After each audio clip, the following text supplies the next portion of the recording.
Bonjour à tous, il est 7 heures. Ce lundi 1er décembre, Volodymyr Zelensky était à Paris pour sa 10e rencontre avec Emmanuel Macron. Les deux dirigeants ont évoqué la situation actuelle et ont parlé des conditions pour établir une paix juste et durable. Ces échanges s'inscrivent dans la continuité des discussions de Genève, du plan américain et de la concertation des dirigeants européens. La diplomatie est donc aujourd'hui très sollicitée. Vladimir Fedorovski revient avec Régis Le Sommier sur son parcours en tant qu'ancien conseiller diplomatique de Mikhail Gorbatchev. Il apporte son analyse et éclaire les enjeux afin de mieux comprendre la situation actuelle. Et revenir sur cette notion d'apocalypse que vous aviez déjà utilisée dans un précédent entretien que vous aviez donné à Omerta, est-ce que vous, dans votre histoire de diplomate, vous êtes parfois approché d'une confrontation et qu'est-ce qui, à ces époques-là, avec Gorbatchev ou avec d'autres avant, a fait que ça ne s'est pas produit? Vous savez, avec Gorbatchev, je vais vous raconter, avec Gorbatchev, on a fait des compromis extraordinaires, notamment après la chute du mur, après on était trompé à propos de l'élargissement de l'OTAN. Je peux Oui. vous raconter, je vous ai raconté ça Hmm. plusieurs fois, etc. D'ailleurs, je me souviens, ce message, ma dernière conversation avec Mitterrand, il était en train de mourir, je lui ai venu faire adieu. La dernière phrase de Mitterrand que j'ai entendue, il a dit: Vladimir, attendez, encore une chose. Gorbatchev n'appartient pas au passé, il appartient à l'avenir. La dernière phrase que j'ai entendue dans la Hmm. bouche. Pourquoi? Parce qu'on a su éviter ce qu'on vit maintenant. Hmm. On a s'éloigné, on était au bord du gouffre, on s'éloignait Hmm. avec les choses comme ça. Grâce à Gorbatchev. Grâce à Gorbatchev, à Mitterrand, mon ami Chirac, Ronald avec Reagan aussi. Reagan aussi, américain. Pourquoi? On a Hmm. préparé les choses, on a fait des compromis, on était roulé après. Ça, c'est une autre chose qu'on a mal. Hmm. Parce que je méprise les gens post-communistes. Parce que vous savez, j'ai travaillé avec Eltsine, je vais vous raconter les choses comme ça, mais avec les Américains, parce qu'on aurait pu, au moment de la fin du communisme, aller vers un autre monde. On a Hmm. eu toutes les possibilités. Je me souviens avec cette phrase que le fait qu'on n'a pas associé à l'époque la Russie avec l'Occident, il y a le plus grand diplomate américain, George Kennan, il s'appelait, il a dit c'est la plus grande erreur de Jésus-Christ. Mais ça, c'est depuis Jésus-Christ. Et ça, c'était, mais ça, c'est une autre époque. Les choses les plus dramatiques, et ça vient à la période actuelle, ça va vous rappeler. Vous ne connaissez pas cette histoire. C'était 83. 83. Mon ami Brezhnev, il est décédé aux affaires, c'est Andropov, l'ancien chef de Hmm. KGB, très, très structuré, etc. Le temps, à l'époque, il fait les manœuvres au centre de l'Europe. Et les Russes, à partir, comme aujourd'hui, à partir de... Pourquoi je reproche beaucoup, on dit que la Russie veut reconstituer l'Union soviétique, Poutine, il veut envahir l'Europe, Hmm. etc. Vous savez, c'est un problème de l'analyse. L'analyse doit être très pointue. Si on se base sur les fausses analyses, ça peut donner les résultats absolument. Et les Russes, à l'époque, considèrent que les Américains, ils peuvent frapper les premiers. Vous savez, dans leur logique, il faut comprendre la situation. À l'époque, il y avait une supériorité dans les armes conventionnelles, comme aujourd'hui d'ailleurs, du côté de l'Occident. À l'époque, c'était du côté russe. Et l'Occident, il a eu dans la doctrine, exactement, officiellement, la possibilité d'utiliser les armes nucléaires tactiques si les Russes commencent à avancer. Et les Russes, ils sont persuadés que les Américains veulent utiliser les armes nucléaires Hmm. pendant ces manœuvres, que c'est une combine pour préparer la Hmm. frappe nucléaire. C'était leur fausse analyse. Hmm. La situation était dramatique. On vivait, c'est-à-dire on était très proche du gouffre. Hmm. À base, comme exactement aujourd'hui, quand il y a les Oui, bien fausses sûr. analyses, qu'on n'est jamais prévu. Et heureusement que les Américains ont eu à l'époque une taupe au Kremlin. Ils ont eu le vent très fin que les Russes considèrent que la guerre est pour demain. Et Reagan, il a pris le téléphone et il a dit « Détrompez-vous, nous ne voulons pas les frapper ». C'est-à-dire la crise était dénouée. Ça s'est dénoué entre Gorbatchev et Non, Reagan. c'était Andropov. Oui, Reagan. Andropov. Et là c'est une chose... Un peu comme à l'affaire d'Abbé des cochons. Non, la baie de cochon, moi je n'ai pas connu ça. Ça a été à deux Ça, doigts. j'étais aux affaires. Oui. Mais la baie de cochon, c'est extraordinaire, vraiment. La baie de cochon, ça c'est une. Je ne vais pas vous raconter les contacts, parce qu'il y avait les contacts très pittoresques. Il y avait, vous savez que c'était dénoué grâce à une sorte de playboy. Je vais vous raconter, puisqu'il sortait avec les actrices de Hollywood, avec son playboy qui était un espion russe, qui fréquentait Robert Kennedy, tout ça, c'est de Bolchakov. C'était un film pittoresque, mais à l'époque, c'était les gens, je vais vous dire la différence. C'est allé très près, c'est ça que je veux dire. Très près à deux, vraiment... je vais vous raconter. Ils ont compris et il y avait un très bon diplomate, un grand ambassadeur là-bas. Il a dit il faut jouer tout de suite, envoyer ça au Kremlin. Ils envoient l'ultimatum et avec la date, l'ultimatum arrive au Kremlin. Il ne dort pas dans les deux cas. Vous pensez bien qu'aujourd'hui, quand on est au bord de gouffre, il dort très bien. Ils font d'autres choses. Mais il ne dort pas dans les deux côtés. Au Kremlin et là-bas, il y avait les lits de campement qui étaient installés. Ils reçoivent, etc. Ils discutent. Finalement, ils donnent le feu vert pour dénouer ça. Il dit on enlève les fusées de Cuba, mais il faut envoyer ça. Il reste quelques minutes. Ça s'est joué à très peu. C'est joué et l'assistant de Gorbatchev m'a raconté, il était chargé d'envoyer ça parce qu'ils n'ont pas le temps même de faire le télégramme. Ils ont dit on va répondre à la radio directement. Il était chargé d'envoyer, d'apporter la lettre, il enlève, la voiture part en flèche là-bas, il vient dans l'ascenseur et entre les deux étages, l'ascenseur s'arrête. Il reste 5 minutes. Heureusement, ce n'était pas l'ascenseur qu'aujourd'hui, fermé. C'était avec les cages, vous vous souvenez. Il jette ce papier et le speaker, il répond et comme ça. Mais après, je vais vous dire, quand je suis plus qu'inquiet aujourd'hui, quand j'en parle. Kennedy, il disait... Dans la guerre qui nous attend, il n'y aura pas ni vainqueur ni vainqueur. Et ça, ils ont eu peur de la guerre. Et je dois vous dire que pour revenir à Trump, je regarde avec ce théâtre et ce côté tout et son contraire, je regarde avec effroi dans la réalité, parce que je pense qu'il faut être très strict dans la stratégie et dans la tactique. Mais en revanche, la phrase qu'il a prononcée quelques secondes après l'annonce de cette rencontre de Budapest, j'espère qu'il se réalisera malgré les hauts et les bas, il y a, je pense qu'il a dit que on a su même, il a dit nous avons su prévenir la guerre mondiale. Il a prononcé ce mot et ce mot n'était pas repris par la presse. Maintenant, il y a quelques jours. Et moi, je suis persuadé que c'est une rencontre de la dernière chance. Il y a un aspect sur le plan... Vous savez, je regarde comment il faut dénouer ça. Parce qu'on parle... Les compromis autour de l'entrée de l'ère... Je vous ai parlé de la nécessité de l'entrée, discuter l'entrée de l'Ukraine à l'Union européenne, peut-être comme pas l'OTAN, mais l'Union européenne, comme ça, c'est-à-dire il faut trouver l'issue au compromis. Eux, ils ont dit, et ça c'est les Ukrainiens antiques, c'est-à-dire il faut reconnaître le statu quo sur le plan territorial, mais essayer d'avoir les garanties sur le plan Personne n'est vraiment d'accord, puisque apparemment Poutine veut le Donbass, l'intégralité. Trump est plus sur une ligne on gèle le front, qu'il essaye d'imposer aux Ukrainiens.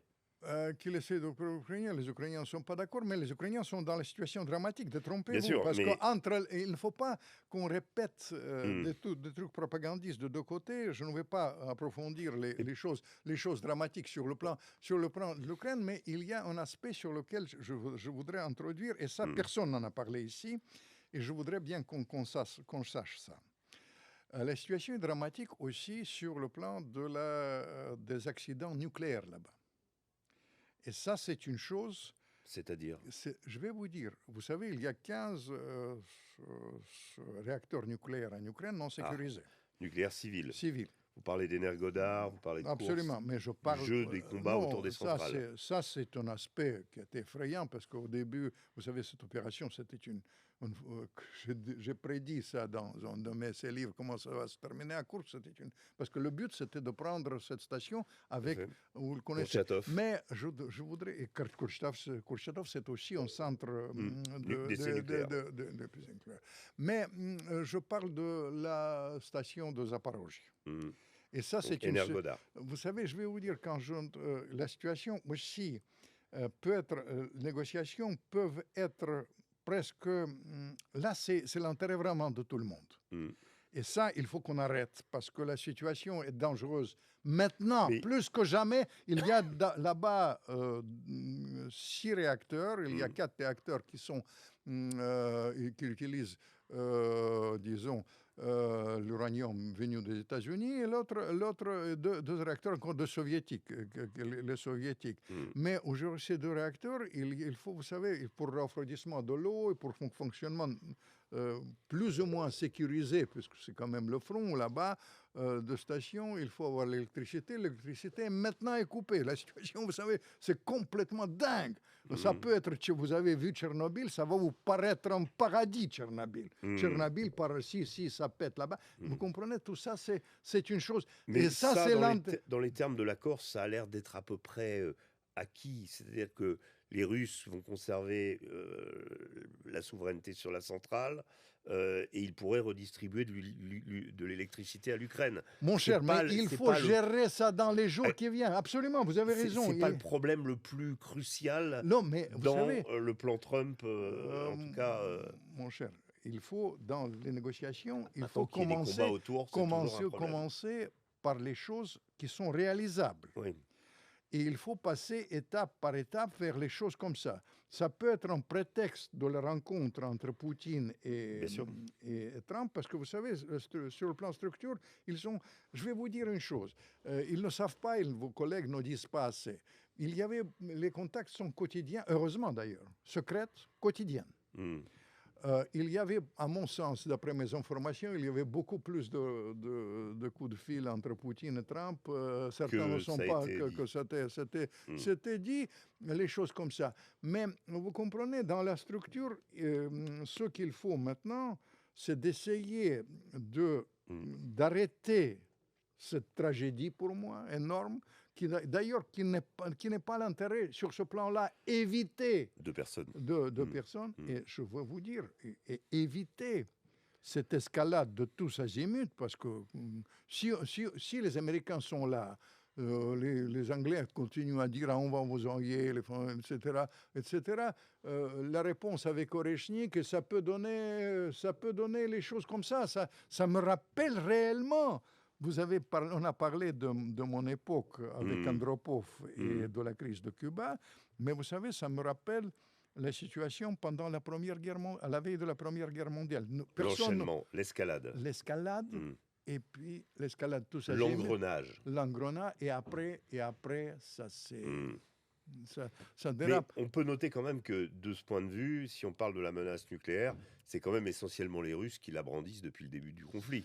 Non, mais c'est une réalité. Vous savez, Medvedev, je vais vous dire... très souvent, même Poutine. Il y a eu une révision de la doctrine russe pour inclure l'Ukraine dans les co-belligérants. Poutine rarement.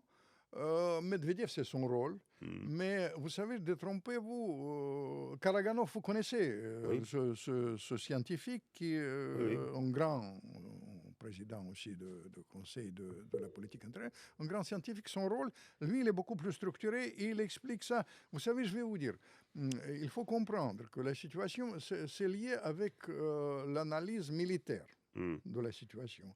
L'analyse militaire, les Russes, ils ont appris beaucoup avec cette guerre, ils ont l'expérience, etc. Mais formellement parlant, dans les armes conventionnelles, ils ne sont pas à l'avantage, à la différence de l'Union soviétique. Et dans leur doctrine, avantage de remettre à ça, là où ils ont la supériorité, c'est dans les armes stratégiques. Vous avez 6500 têtes nucléaires, mais surtout dans les armes tactiques nucléaires où ils ont la supériorité 1 à 10. 1 à 10. Mais ça peut être calibre, ça peut être... Mais avant ça, ça peut être aussi Oreshnik. Bien sûr. Oreshnik, c'est-à-dire les étapes de l'escalade, ils sont sur ce plan-là, il faut être clair. Dans leur esprit, qu'ils disent que dans ce contexte, tout d'abord, la doctrine est changée. Ils ont la possibilité de faire, vous avez raison, mais d'autre part, je connais la doctrine est changée pour le cas de l'Ukraine, en fait. Évidemment, évidemment, dans le contexte de ça. Mais vous savez, je vais vous dire, quand on dit que c'est Poutine bluffe, que ça c'est la situation, ça c'est pas grave du tout. La différence entre moi et ces gens-là, franchement, j'ai fait quand même 6 livres sur la psychologie de Poutine. Mais au-delà de ça, que j'étais au Kremlin, je connais leur psychologie, je connais leurs règles de jeu. Ce sera, si on entre dans ce que vous appelez l'engrenage, que l'escalade, ce que j'appelle l'escalade tous azimuts, dans ce cas-là, vous savez, ça peut être quelque chose étape par étape vers vraiment l'apocalypse inévitablement. Et c'est pour ça qu'il vaut mieux que dans le contexte actuel, qu'on essaye de trouver ce que j'appelle modus vivendi, en passant étape par étape, en voyant les compromis inévitables, qui sont les compromis difficiles pour tout le monde.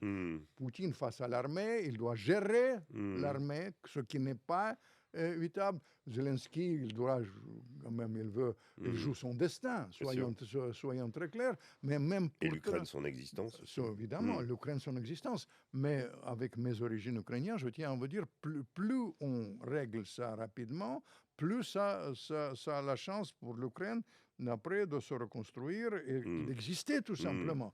Parce que si ça continue comme ça, on va tout droit au bout des choses. Mais je tiens aussi à souligner, après mon expérience, et ça c'est un facteur assez important dans ce contexte-là.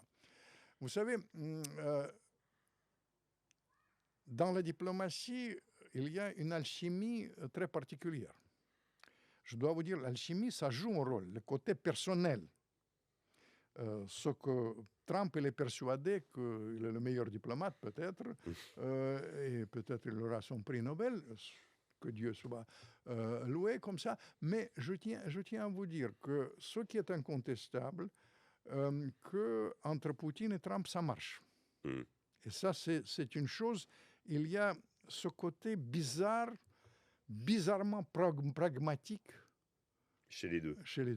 Et ça, c'est une chose sur laquelle il faut jouer. J'ai vu, vous savez, je me souviens, je vous dis,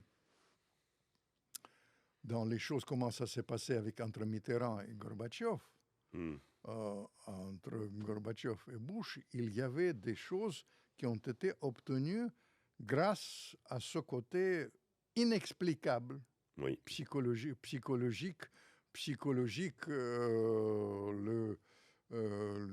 qui était important. Et vous savez, dans ce genre de choses, le préalable, c'était quand même la connaissance de l'autre partenaire, l'analyse très pointue de ses réactions, qu'il ne faut pas estimer, puisqu'on a vécu pendant, vous savez, après le commencement, quand même, dans le monde imaginaire. On a dit que l'économie russe va s'écrouler, que les Russies ne va pas s'entendre avec la Chine, qu'ils ont jeté ça dans les bras de la Chine, que Poutine va mourir. Tout ça, c'est-à-dire, il faut qu'on soit, et surtout sur le plan militaire, il faut comprendre, voir encore la situation telle qu'elle est, qui était exprimée récemment, notamment par Richardson, le plus grand militaire anglais, le plus Oui, c'est vrai. pro-ukrainien Mhm. possible, qui a dit qu'il faut connaître la vérité. Mhm. Et en revanche, cet esprit qui était exprimé d'ailleurs par, vous savez, mon D'Artagnan de Saint-Pétersbourg, il a prévenu de ça. Parce que quand il a fait son coup d'État, quand il a placé la tsarine, Mhm. de ça, il a prévenu Versailles d'une manière très bizarre. Il a dit il faut avoir respect du partenaire. Comprendre que le partenaire, il ne faut pas prendre ses désirs pour la réalité. Il ne faut pas vivre dans le monde imaginaire, respect par partenaire. Et je dois vous dire qu'on a coulé Mhm. cet formidable espoir qu'on a eu avec la perestroïka de mon époque. On a coulé parce qu'il y a une image qu'il ne faut pas sous-estimer. Peut-être vous avez oublié, vous savez, quand Helsinki, qui était complètement givré, Oui. il est à côté de Clinton. Cette fameuse Et image Clinton, qui a donné honte aux Russes. oui, c'était le mépris total. Mhm. Et les Russes, quand ils préparent ce genre de sommet, Mhm. derrière, dans leur tête, Mhm. et ils gardent cette image.